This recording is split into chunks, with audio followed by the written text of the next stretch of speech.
عمر بن عبدالعزیز 3 بر اعظم پر حکومت کی. عمر بن عبدالعزیز، بنو امیہ، مروان 9 مہینے حکومت کی. اس کا بیٹا عبد الملک بن مروان 21 برس حکومت کی. اس کا بیٹا ولید 10 سال حکومت کی. اس کا بیٹا سلیمان 2.5 سال حکومت کی.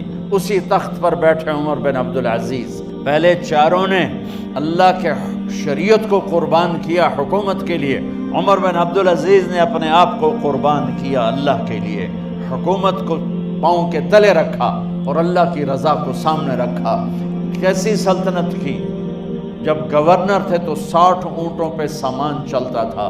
جب امیر المومنین بنے تو بچے کہنے لگے ماں سے، بچے بچیاں 12 تھے، ماں سے کہنے لگے کہ عید کا موقع آ رہا ہے، ابا سے کہو ہمیں نئے کپڑے تو لے کر دیں.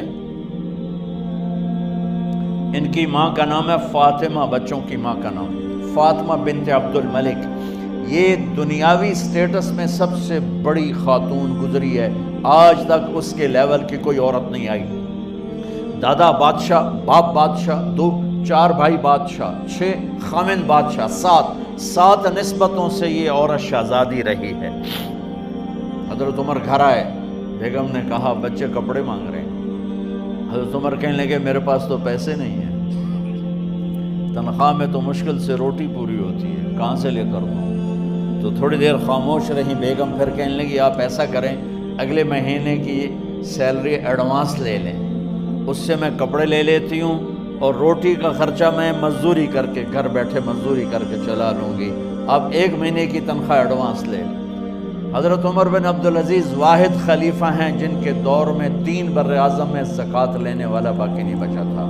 یہاں لاہور بھی ان کی حکومت کے نیچے تھا، جنوبی اسپین فرانس ان کی حکومت کے نیچے تھا، کاشغر تک ان کی حکومت کے نیچے تھا، استنبول کے دروازوں تک ان کی حکومت تھی. 3 بر اعظم میں ایک آدمی زکوٰۃ لینے والا نہ بچا. اور اپنا حال یہ ہے کہ بیگم سے کہہ رہے ہیں پیسے کوئی نہیں، کپڑے کہاں سے لے کر دوں؟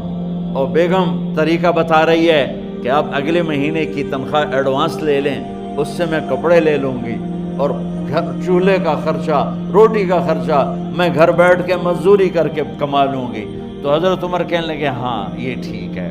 باہر آئے وزیر خزانہ مزاحم، انہیں بلایا کہ بھائی ہمیں اگلے مہینے کی تنخواہ ایڈوانس چاہیے، یہ تنخواہ والے لوگ بیٹھے ہوئے ہیں تنخواہیں لیتے ہیں. اس نے کاغذ قلم آگے رکھ دیا، کہا حضرت یہاں لکھ کے دے دیں آپ 1 مہینہ زندہ رہیں گے میں تنخواہ دے دیتا ہوں. اب مجھے لکھ کے دے دیں آپ 1 ماہ زندہ رہیں گے میں آپ کو تنخواہ دے دیتا ہوں. چپ کر کے اٹھے، ایک لفظ نہیں بولے، گھر گئے. حضرت اپنی بیگم فاطمہ سے کہا بیگم بچوں سے کہہ دو کہ باپ کے پاس کپڑے لے کر دینے کی سخت نہیں ہے.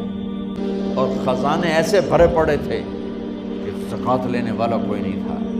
عید کی نماز ہوئی، نماز کے بعد جب ساری فیملی ملنے آئی اور بچے بھی ملنے آئے تو ان کو دیکھ کر ان کی آنکھوں میں آنسو آ گئے.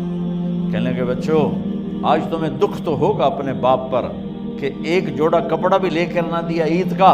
تو ان کے ایک بیٹے نے کہا ابا جان آج ہم بڑے خوش ہیں، ہمارا سر اونچا ہے کہ ہمارے باپ نے مسلمانوں کے مال پہ ڈاکہ نہیں ڈالا، ہمیں قربانی کا بکرا بنایا لیکن مسلمانوں کے مال میں خیانت نہیں کی.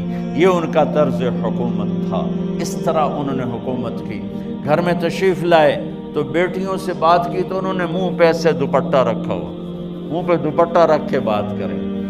تو فرمانے لگے کپڑا تو ہٹاؤ، دوپٹہ کیوں رکھا ہوا ہے؟ تو گھر کی خادمہ زور زور سے رونے لگی، کہنے لگی امیر المومنین آج آپ کی بیٹیوں نے کچا پیاز توڑ کے روٹی کھائی ہے تو وہ اس کی بو ہے منہ میں، آپ کو بو سے نفرت ہے اس لیے منہ پہ کپڑا رکھ لیا ہے. تو حضرت عمر اتنا روئے کہ ان کی داڑھی تر ہو گئی. کہنے لگے آخر میں جب تھوڑا آسرے میں آئے کہا میری بیٹیوں تمہارا باپ تمہیں بڑے اچھے کھانے کھلا سکتا ہے لیکن میں جہنم کو برداشت نہیں کر سکتا، میں جہنم کی آگ برداشت نہیں کر سکتا. اب مرنے کا وقت آ گیا. جب وہ گورنر تھے تو 60 اونٹوں پہ ان کا سامان چلتا تھا، اور جب وہ امیر المومنین بنے تو عیادت کے لیے لوگ آ رہے تھے، تو سالم عیادت کے لیے آئے، فاطمہ کے بھائی۔ کپڑے دیکھے امیر المومنین کے تو بہن کو ایک طرف کر کے فرمایا، بڑے نیک سرداروں میں سے تھے یہ مسلمہ بن عبد الملک، کہنے لگے امیر المومنین کے کپڑے تبدیل کروا دو، لوگ پوچھنے آ رہے ہیں تو میلے کپڑے اچھا نہیں لگتا۔ کہا جی بھائی کرواتی ہوں۔ اگلے دن جب وہ حال پوچھنے آئے تو پھر وہی کپڑے تھے، تو انہوں نے ان کو الگ جا کر کہا، بہن میں نے تمہیں کہا تھا کپڑے بدلوا دیتی، کیوں نہیں بدلوائے؟ تو وہ رونے لگی، کہنے لگی کہاں سے بدلواؤں، جوڑا ہی ایک، کہاں سے بدلواؤں؟ اور حکومت کتنی تھی؟ 3 بر اعظم کی، 3 بر اعظم کی حکومت۔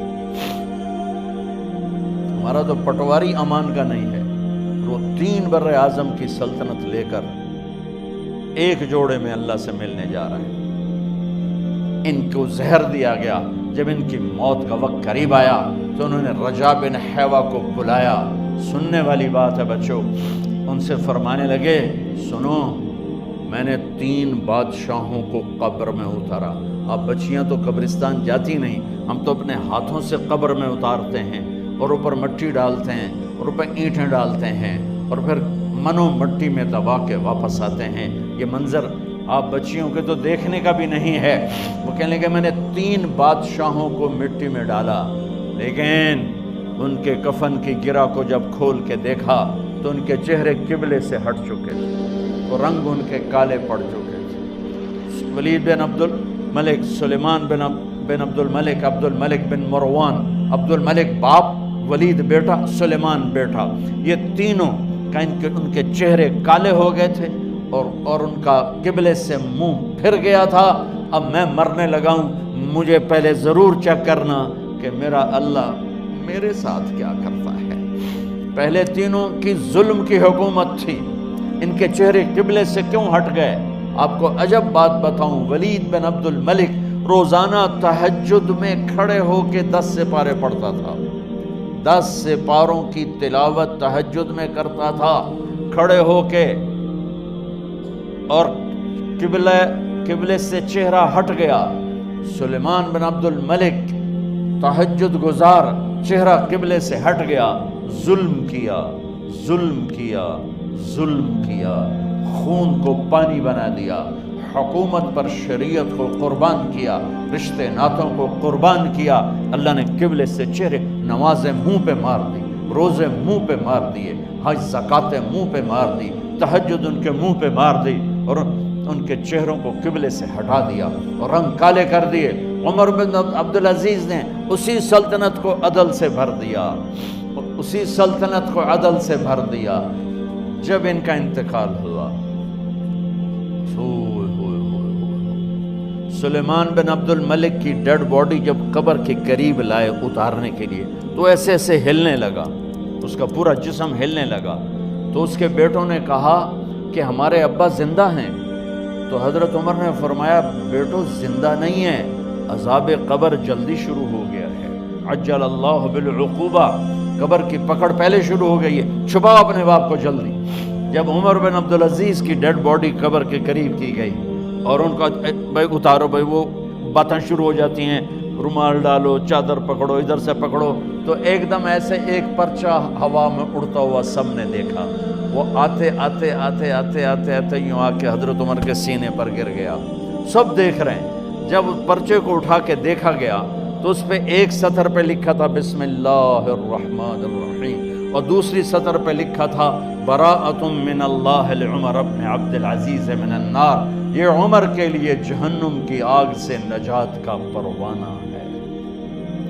3 بر اعظم کی سلطنت لے کر وہ جنت کا پروانہ لے کر دنیا سے گئے۔ جب ان کو قبر میں اتارا گیا تو انہوں نے رجا بن حیوہ سے فرمایا تھا 3 بادشاہوں کے چہرے دیکھے قبلے سے پھر گئے، رنگ کالے پڑ گئے، مجھے تم نے دیکھنا ہے کہ کیا ہوتا ہے۔ تو رجا فرماتے ہیں جب میں قبر میں اترا اور ان کے کفن کی گرہ کو کھول کے دیکھا تو چہرہ قبلے کی طرف فکس تھا اور مجھے یوں لگا جیسے 14ویں رات کا چاند قبر میں اتر آیا۔ میرے عزیزو، طلبہ و طالبات، اللہ کو اپنی منزل بناؤ، اللہ کو اپنی منزل بناؤ، اللہ کو اپنی منزل بناؤ۔